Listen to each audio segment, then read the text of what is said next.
ஆண்டவருக்கு நன்றி செலுத்துங்கள், ஏனெனில் அவர் நல்லவர், என்றென்றும் உள்ளது அவரது பேரன்பு.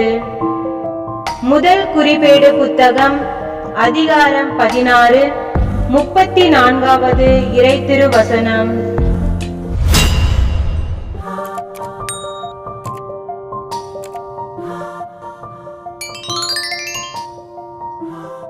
ஆண்டவருக்கு நன்றி செலுத்துங்கள், ஏனெனில் அவர் நல்லவர், என்றென்றும் உள்ளது அவரது பேரன்பு. முதல் குறிப்பேடு புத்தகம் அதிகாரம் 16 34வது இறைத்திருவசனம்.